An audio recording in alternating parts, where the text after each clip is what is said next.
Well, hello there. First thing is first, I did it. Technically, you did it. This channel now has 1,000 subscribers, which is super cool. I realize that in like the scheme of YouTube, I am a tiny creator, but it's super exciting and it's rewarding to make videos, see people start to subscribe. I love it when that little thing pops up on my screen and it's like, you have a new subscriber. I get super pumped on it. So if you have not subscribed yet, please do so. Hit subscribe, follow along. There'll be more videos like this one. If you are a subscriber and you watch these videos, do me a huge favor, hit the like button. The like button is basically your way of telling YouTube, hey YouTube, you should tell other people about this guy. Because when it gets a bunch of likes, then YouTube, you know, shows my video to other people. All right, today's video is gonna be pretty quick. I was going to do a Q&A answering a ton of the questions that I've received from previous videos, but I'm gonna save that for later. I was also gonna do a Q&A with Morgan because we've received a ton of questions about her pregnancy, how she's doing, the baby, our due date, the baby's name, which we have, and we'll do that at another time also. Today, I'm going to answer the question I get asked most. I bet every photographer gets this question the most. It feels like the question that probably, definitely, every photographer gets asked the most. That question is, which camera should you buy? And there's no one single answer. There is a camera that I think 90% of you should own. The other 10%, it gets a little trickier. It's really based on exactly what you're looking to shoot. To be super fair, all of these cameras except the GoPro are Sony. I shoot Sony, I do all my work on Sony. So I'm going to explain the categories and let you know which of the cameras I think you should buy. But if you're like a Canon person and you've already got a bunch of Canon glass around, then take the category and apply that to a Canon camera or Nikon or Panasonic, whatever you're into. So before I jump into the method of how to figure out which category of camera you need, I'm going to explain the categories really quickly. The first category over here is action cameras. Waterproof, durable, mount in weird places, action cameras.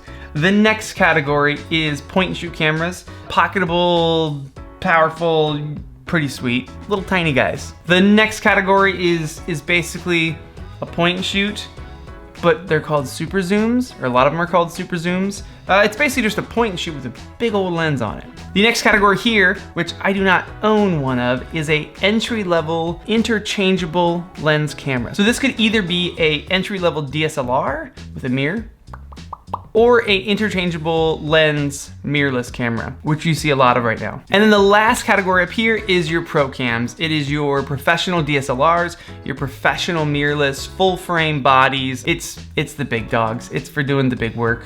Okay, so these are the 5 categories. We are going to figure out which of these categories you belong in and then which camera within that category you should go buy. And specifically, we're gonna focus on these cameras that are here. This camera, I'm gonna Photoshop in a Sony a6500 because I think that's the camera to buy in that category. All right, the first contender on this end is the GoPro Hero 7 Black. This guy comes in at $399. And it is the leader in action cameras. If you are looking for a camera for a vacation because you're gonna go snorkeling or you're gonna do a lot of adventures, you want something small, light, you can just take with you, throw in a bag, hit one button to start video or one button to take a quick photo, this is the camera to go for. If you're looking for an action camera, you're probably not really asking yourself which camera should I get. You know it's the GoPro, go for it. Easy. In the second slot for point and shoots, I have the Sony RX100 Mark VI. It's their newest RX100, but it's not the only one they sell. They sell multiple versions. The RX6 comes in at $1,200, which seems crazy for a camera this little. Until you start using it, you realize what it can do and how much power they've packed into this little tiny thing. So this is the RX100 Mark VI at $1,200, but they also have the RX100 Mark V, so the 5th version, at, I think it's right about $1,000. And then there's the 4 and the 3.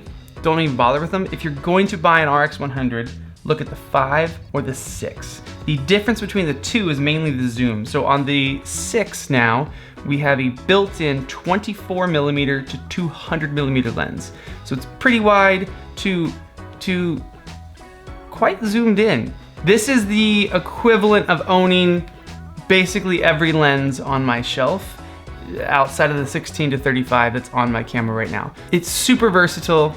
It's a 1-inch sensor, takes awesome photos. So this camera here is for everybody that hits me up and says, hey, I want to take better photos of my family. I want to take cool photos of my kids. The iPhone isn't cutting it for me and I want something better. Like what's the step up from there? And this is it. This is also the camera I think people should buy if you are just getting into photography. If you have maybe a child who's like, oh, I want to be a photographer. They're learning about how ISO, how shutter speed, how aperture works. This camera can go full manual mode. I wouldn't, but I've always joked that if somebody let me, I could shoot a wedding on this camera and it would look pretty sweet. I'm pretty sure I could do it. This camera is the guy that goes with us on all of our trips, and most of the photos that you see on our trips are with this camera because it's the camera I want to walk around with. I keep a little pouch on my hip like a dork, which embarrasses Morgan, so it's bonus points. But I keep it in, like, it's like on my hip. It's with me at all times, so I can just go, whoopah, and take photos or shoot video. Whereas, you know, with my big camera, it's either in my bag and I gotta get it out and I gotta start getting it ready. It's just kind of more of a deal. This is the camera that I think 90% of you should buy. 90% of you that are coming to this video being like, which camera should I buy? I'm gonna go on YouTube and I'm gonna look for which camera. I think it's probably this camera. I'm fairly confident that 90% of you would be best served with this camera. Now jumping from a point and shoot up to a super zoom, this is the RX10 by Sony also. It's basically this camera with a crazy zoom lens on it. So same size sensor, really similar imagery, really similar video capabilities. Almost everything's the same. Basically what you're sacrificing in this is now you gotta carry around a big camera, but it zooms in like crazy. If you haven't seen my video on this camera, I'll link it above, but this camera zooms insane. So if you have a kid who maybe is into sports or you just want to shoot sports, my father-in-law is a falconer. I know, crazy. He uses this camera to shoot his birds. Almost everybody is here because this is good for sports too. Even, I mean, 200mm is still a long-reaching lens. 600mm is just insane. I'm gonna rephrase my 90% claim, and I'm gonna say 85% of you want this camera, and like 5% of you want this camera.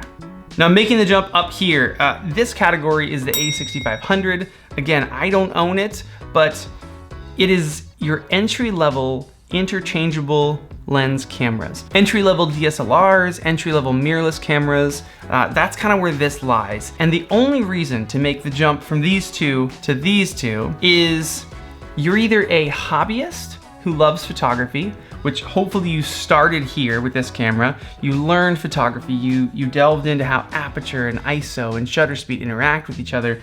You can do all that on this camera.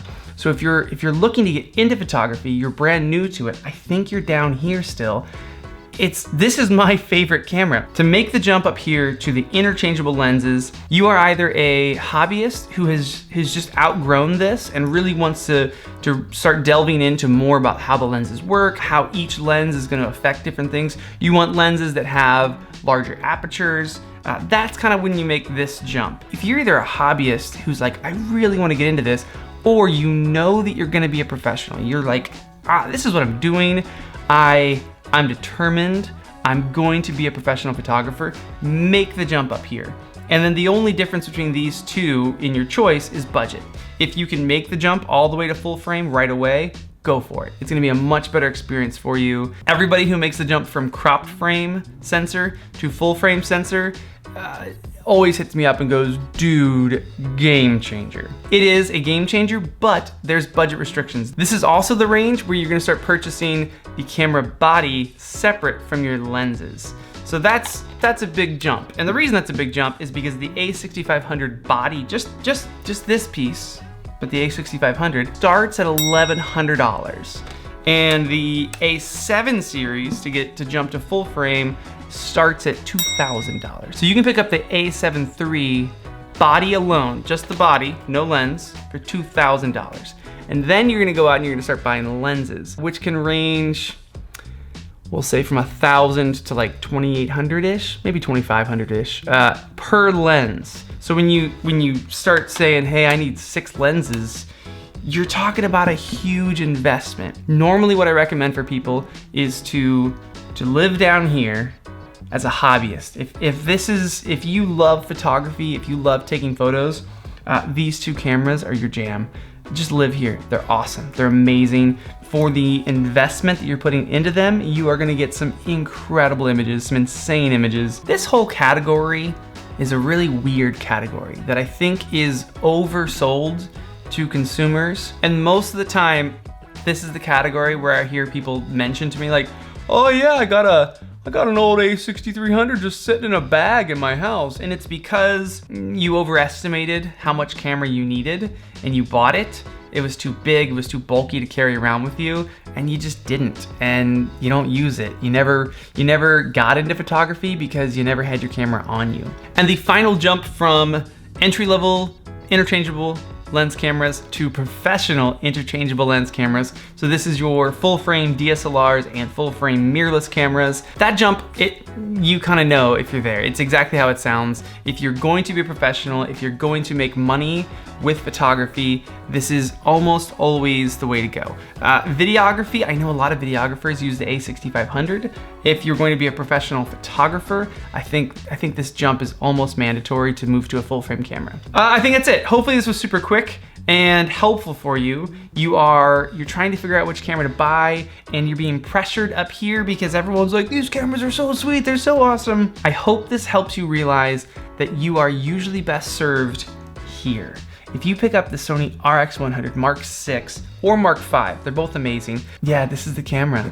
I should just make a whole video on this camera because I think 85% of you want this camera. You just don't know it yet. I feel like Sony won't be happy when they hear me make a video that says that 85% of the people out there should ignore this whole range and pick up a point and shoot. It's still $1,200 point and shoot though, so it's nothing to, 1,200 bucks ain't nothing. I think that's it for today. This is answering the question I get most. Hopefully it helped you guys. If it did help you, hit the like button below. That would help me. Thanks, and I will see you next time. That's all I got. All right, now I gotta edit this thing. I'm not sponsored by GoPro either. I would be. If they offered me a sponsorship, I would take it. That's how much I like and use my GoPro.